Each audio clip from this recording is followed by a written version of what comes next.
Hi అండి, బాగున్నారా? మరి మనము నిన్న చక్కగా విజయదశమిని జరుపుకున్నాము. విజయము మనకు ప్రతి పనిలో ఆ యొక్క భగవంతుడు ప్రసాదించాలన్న ఉద్దేశంతో మనము గడిచినటువంటి నిన్నటి దసరాను విజయదశమిగా మనం పరిగణించి ఆ పండుగను మనం బాగా చేసుకున్నామండి. మరి ముఖ్యంగా ఏంటంటే ఈ పూజా విధానము మనము 9 రోజులు నవరాత్రులు, దేవీ నవరాత్రులు అని చేసుకున్నాం.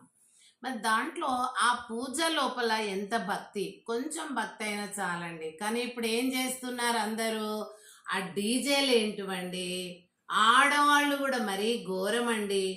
పండగను ఈ రకంగా దుర్గామాత ఆ విధంగా ఉందా, ఆమె చీర ఆ చక్కగా అన్ని నిండు వస్త్రాలతో ఉంది కదా, మరి మీరందరూ ఏంటండి? ఆ డీజేలు ఏంటి, ఆ బ్రేక్ డాన్సులు ఏంటి, ఆ పిచ్చి పిచ్చి మత్తు పదార్థాలను సేకరించి మగవాళ్ళు ఆ ఆటలు ఏంటండి? అది భక్తి పరవశమైనటువంటివి కావండి. కాబట్టి వేమన రాసినటువంటి పద్యం చూడండి.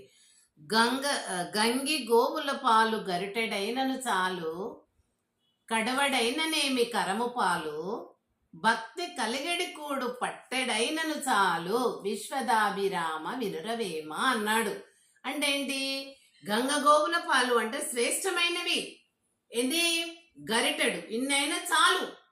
కానీ కడవడైననేమి కరము పాలు, ఒక కుండ నిండా గాడిది పాలు ఉంటే ఏమి లాభము అని వేమన అంటున్నాడు.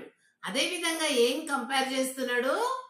భక్తి కలిగడి కూడు పట్టెడైనను చాలు. భక్తితోని, మనకు మంచి మనస్సుతోని, భక్తితోని ఇంత అన్నం పెట్టినా కూడా అది చాలు.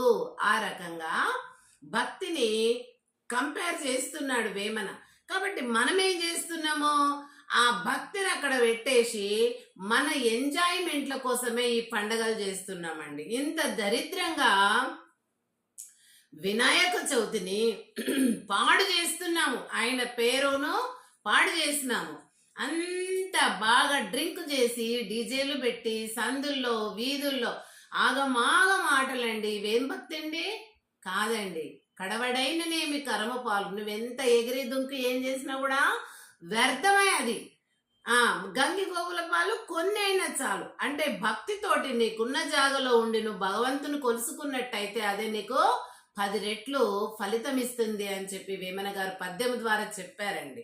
కాబట్టి ఏం బ్రేక్ డాన్స్లు అండి, బ్రతకమని ఎలా చేసి ఎలా ఆడారు, విదేశాల్లో కూడా నాశనం చేసి